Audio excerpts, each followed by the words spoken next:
The oil slick from the BP oil spill in the Gulf of Mexico has begun to reach the shores of several islands off the Louisiana coast. Dead jellyfish are washing up on the Chandeleur Islands, while birds have been seen diving in the contaminated waters. Advocates say fish and wildlife could be further threatened by chemicals released in BP's cleanup effort. Larry Schweiger of the National Wildlife Federation said dispersion poured into the waters could have harmful effects. Make clear that just because we cannot see the oil spill does not mean it's not having an enormous impact on wildlife. The reservoir tapped by the out-of-control well holds at least 50 million barrels, so at 42 gallons per barrel, that's 2.1 billion gallons, and that it could be running out over 2 years, the next 2 years. If that much oil gets into the ocean, what could happen? Well, it's certainly if that much oil gets into the Gulf of Mexico, we're really talking about the entire ecosystems going from Florida all the way across the Gulf, all the way down to Texas. And the way currents work, it's going to wrap right around the Florida Keys and head right up the east coast of the U.S.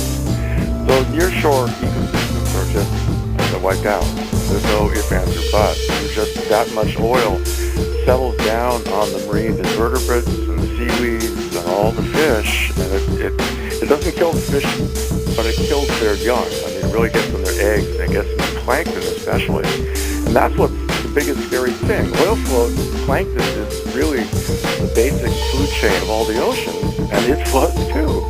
Plankton meets oil is not a movie you ever want to see because it just chops out the base of the ecosystem. That's what we have to look at in this Gulf area. And people think, oh, next year, it's like a hurricane, we'll rebuild. You don't rebuild ecosystems, not for decades, for centuries. That much oil is going to spread out. And let's just say that we have a really nice hurricane, which hurricanes do coming quickly, that helps spread it out even more. You're really killing structures, coral reef structures that are thousands of years old. In some cases, these ecosystems are millions of years in age. So what you're doing is you're producing a very localized mass extinction. This is equivalent to an asteroid hitting that region. Not as big as a dinosaur killer. This isn't going to be like a 200-mile-wide crater that killed the dinosaurs, but this is equivalent to, say, a 2-mile diameter rock hitting that region. The death and destruction would be equivalent to that.